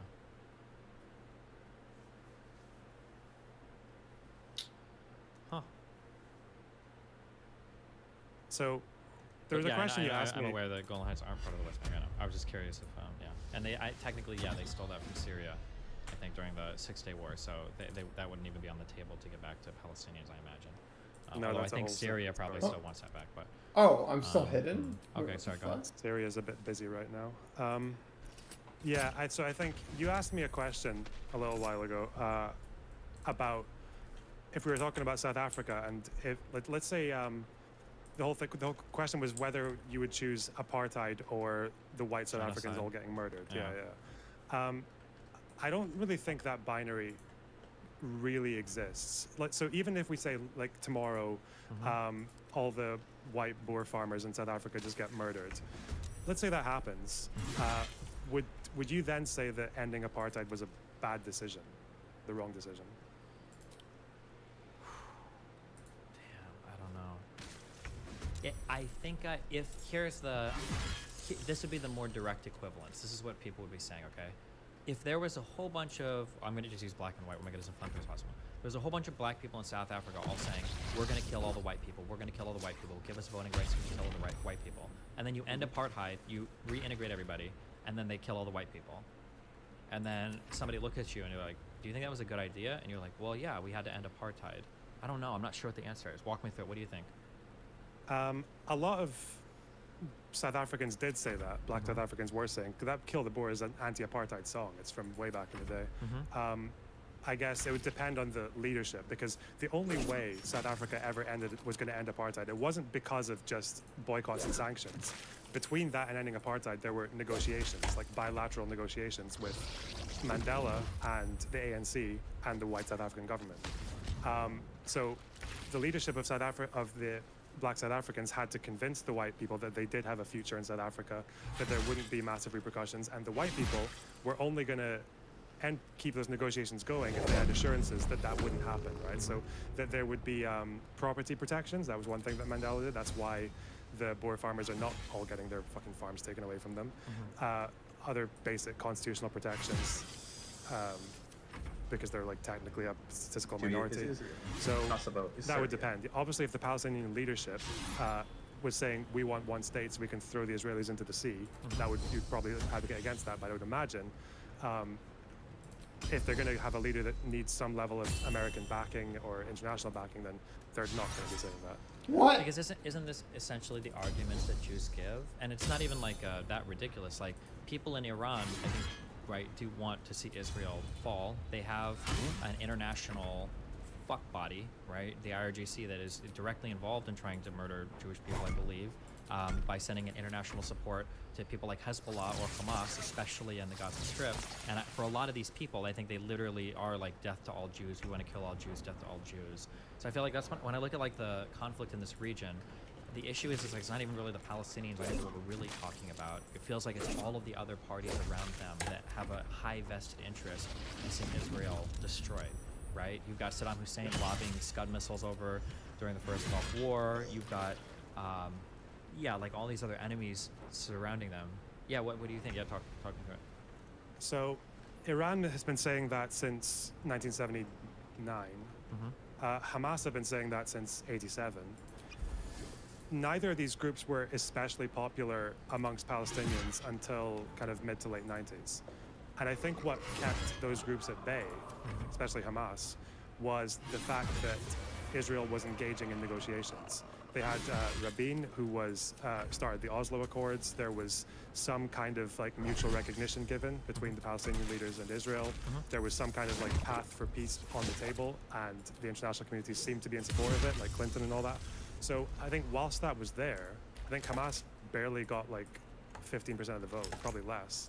It was only after those negotiations failed and then Hezbollah managed to kick out Israelis by not negotiating at all, then that Hamas just suddenly became the only So the logical gambit alternative. here, we're basically gambling on the idea that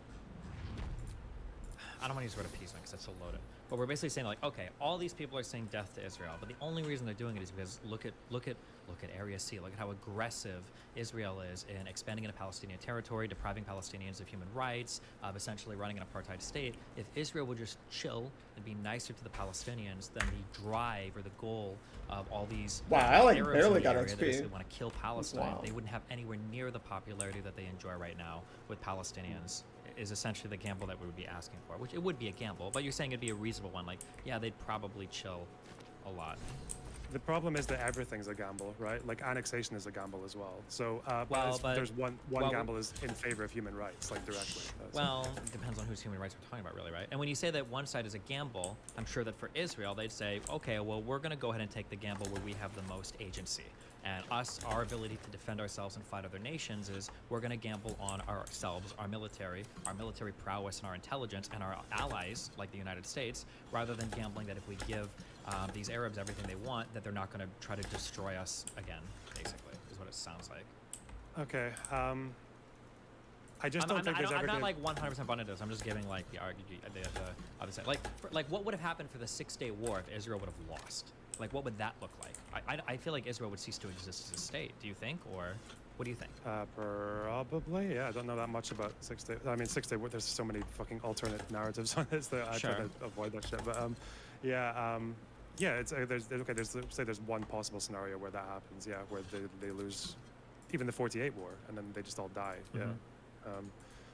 I guess the problem is that like Israel does at least have a position where they do have a very strong military, they have nuclear weapons, and they do have a position where they're never going to give up, let alone everything Palestinians want. I don't think that's ever going to happen. There's going to have to be concessions on both sides, but they're also never going to give up a situation that's going to result in them all getting like clapped. What the fuck is this shit? Is whether this that's cosmetic? if they give voting rights and they make it like a very federalized system where there's just like one state, but you've got both groups kind of like doing their own thing when it comes to voting for what kind of societies they want to build and that kind of thing.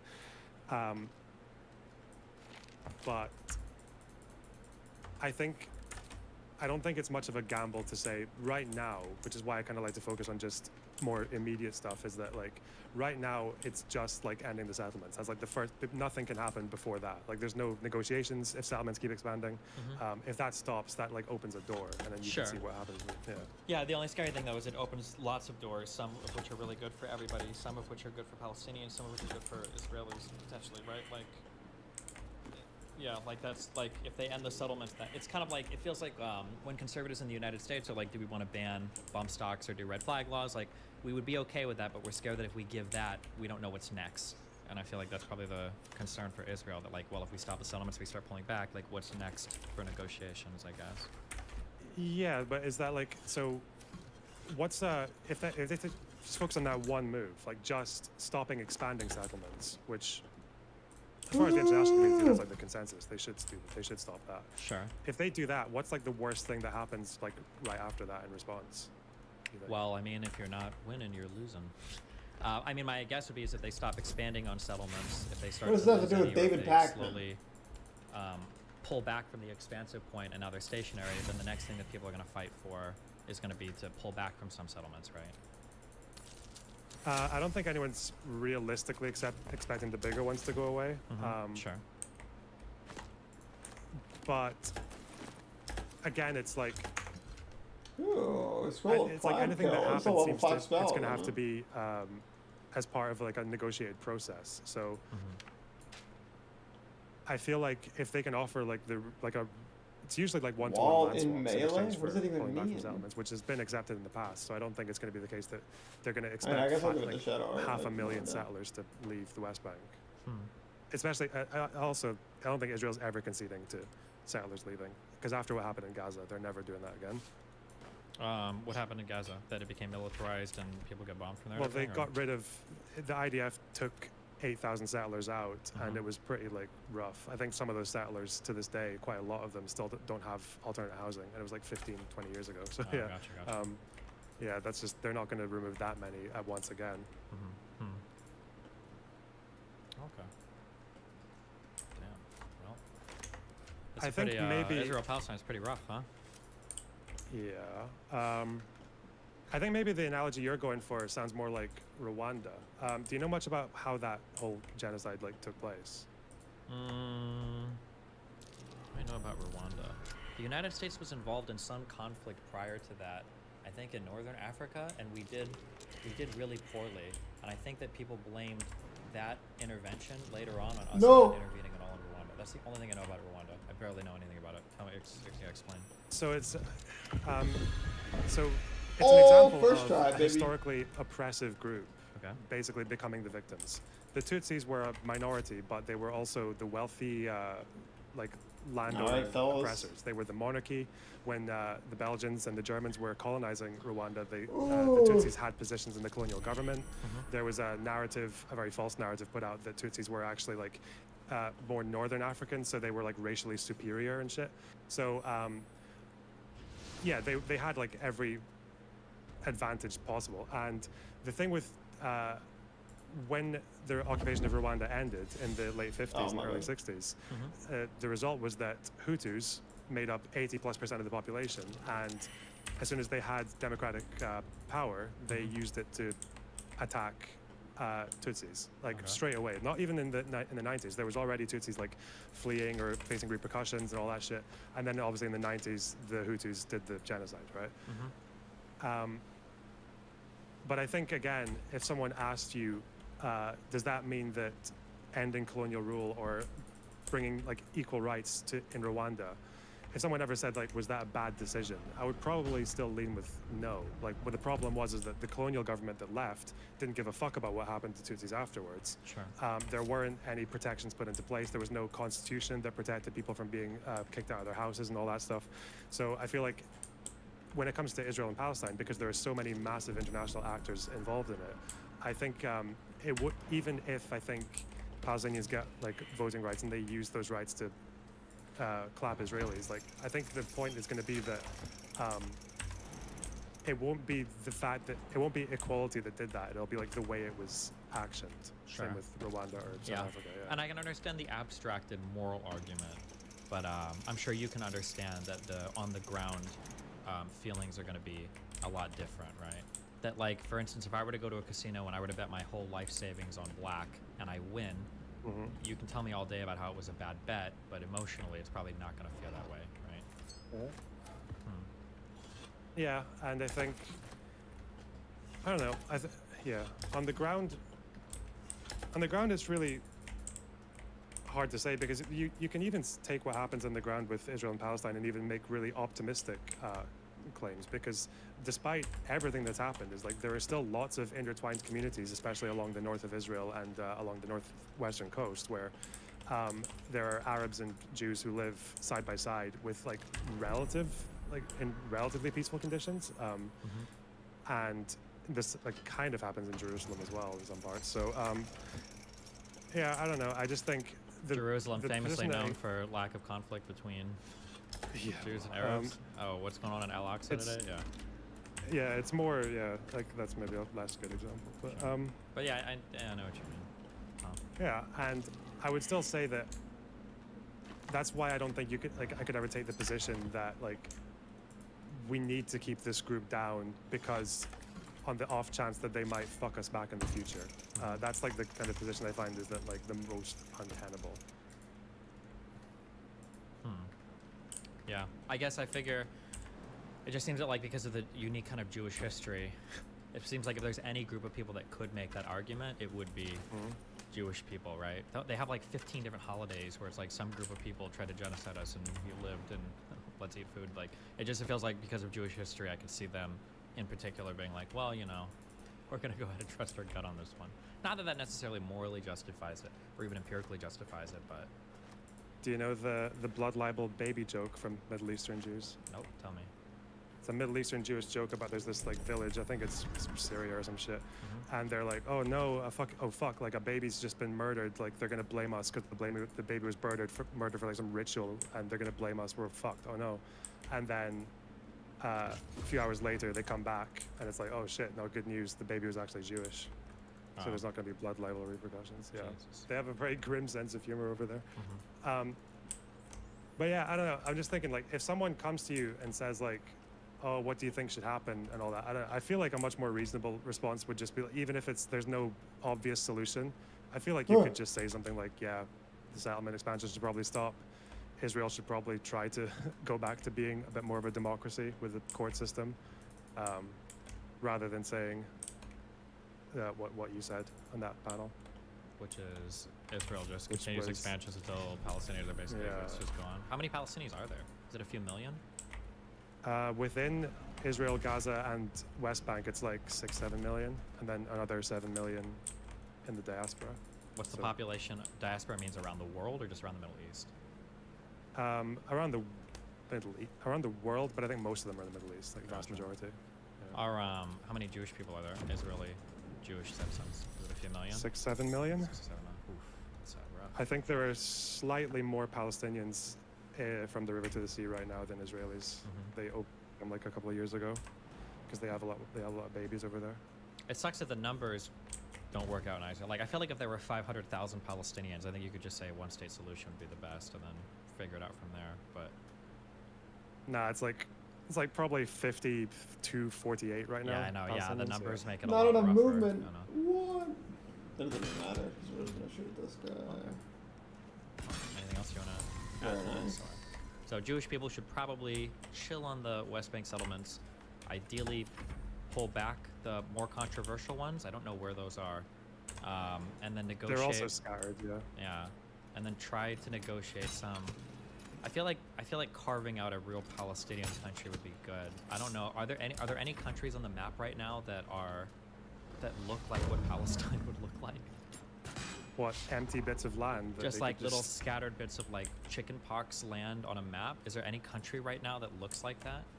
Oh, I mean, this is what that's what they tried to get in Nice. South Africa. It was called Bantustan, and obviously the black South Africans were like, "Fucking kill yourself." Yeah, yeah.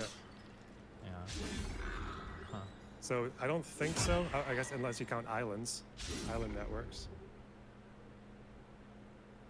There's unironically so much pressure for American Jews to go to Israel and preferably find a Jewish / Israeli wife and settle down there. It's cringe. Yeah, I've heard that. That's always one of the funny things is the difference I hear between, I think I've talked about this on stream before, my Jewish friends and my Nazi friends. Is like every time I debate with Nazis, they talk about how much of an exclusive club Judaism is and that it's very, very, very, very hard to convert and blah, blah, blah. And then in the United States, bro, when I talk to Jewish people or like quasi-Jewish people or half-Jewish people, the way that they talk about how aggressively Israel tries to like get people into like birthright shit, that we're like, if you're like 1/4 of a quarter or if you've got friends, they'll like let you go on these things to try to do like PR for Israel and get people to move down, that it feels like Israel's like really aggressively recruiting like anybody that's willing to convert and go down and live there, just because obviously having the numbers in the population and the foreign ties, you know, probably makes it look better or more legitimate, right? Yeah, meanwhile, a Palestinian who lives in a refugee camp in Lebanon who can still see their old house is basically like not allowed to go back to it. Yeah. Yeah. Yeah, it's pretty fucking mental. But yeah, that would be things as well, because I guess one of the reasons Israel survives so well in Western politics is because they're considered the only democracy in the Middle East. But again, like that expansionist wing of Israel is gambling with that reputation as well, because they're also very anti-democratic. Yeah. With the Supreme Court thing. What is the Supreme Court thing you're referring to specifically? Israeli Supreme Court is like their only checks and balance system, and they basically just got rid of it. Don't they have the like Supreme the Court can't like overrule. Knesset or whatever? Don't they have like a parliamentary? Knesset, yeah, but it's like so that's the parliament, but there's no check and balance outside of that other than they don't have 3 branches. They just have the Knesset and the Supreme Court, and the Supreme Court's basically just been completely defanged. Yeah. Sure. Having one branch would be bad. To be fair, I think don't most countries have like 2 kind of branches of government? I think the United States is relatively unique with all 3, aren't we? I think it's more to do with depending on how constitutions work, you can probably get by with that, but I People didn't are say they saying, got like, the rid of the UK Supreme Court. I has- said they were okay. Fucking being colloquial, you fucking chat. Sorry. Yeah. People are saying the UK has a parliamentary supremacy. Yeah, but like your presidents and everything, your prime ministers come from within your parliament. And I don't think they have anywhere near as much power as our president of the United States. You guys are saying bicameral. I'm not talking. First of all, when you say a bicameral system is common, I'm not even sure if that's true, because in the UK, that system is barely bicameral. And also, I like having a head of state, a president that's elected by the people and wields so much power, I think is relatively unique to the United States. I don't know how many other countries do direct elections of their presidents that stand so much in contrast to their parliamentary system. But I also don't know. I could be wrong on that. Maybe other countries don't. I know more about the UK system than others, but.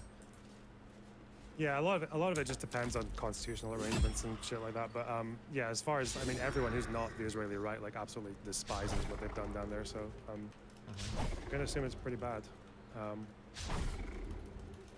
But yeah, I think that was. Yeah, I don't know. I think the reason I try not to go too strongly on any like very particular solution is just because as soon as one step gets made in whatever direction, everything else might change as well, right? Like, yeah, that's the thing that opinions sucks can about. change it, yeah. That's why I hate when people do historical counterfactuals. Be like, oh, if Germany would have just done this, or if Russia would have just done this, or if the US would have just done this. It's like, if they just do that, then you can literally analyze that one decision and like half a step past, but then every other variable changes, and then who knows what world we're in next.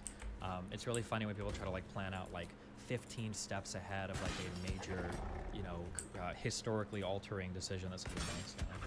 So I think the best way that I heard to look at it was we spoke a bit more recently about who gets what land and how do you morally decide who deserves what piece of land.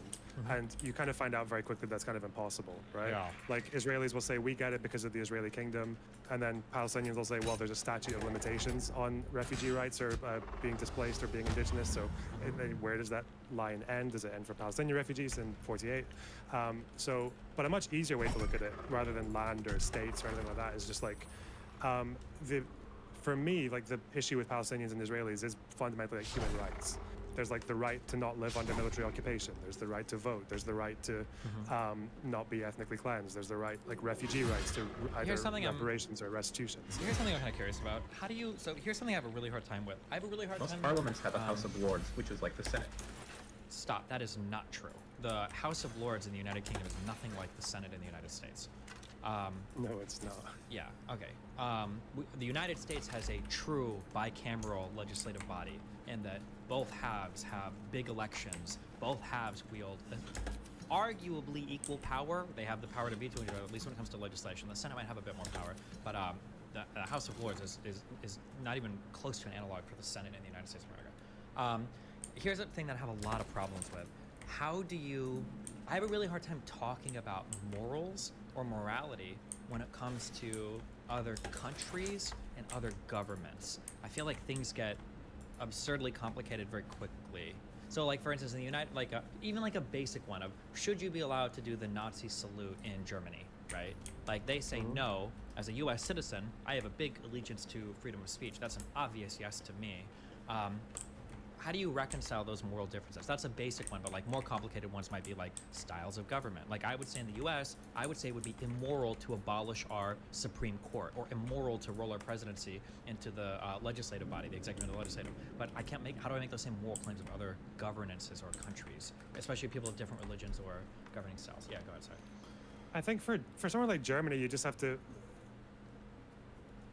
I feel like there is some kind of like universal morale, or you can just try to take what a country's doing, like Germany, and just look at what it means on their own terms. So with Germany, it's what's called militant democracy, basically. It's like in democracy, you have to curtail what other people might consider some freedoms to to keep fascism out. I think you can very quickly right now just look at the AfD vote in Germany and just be like, well, it failed. Look what's happening to you guys.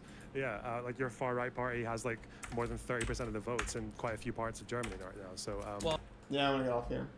How long am I even streaming for? Like 2 hours? Yeah, like 2 hours. Yeah, I'm just hungry, man.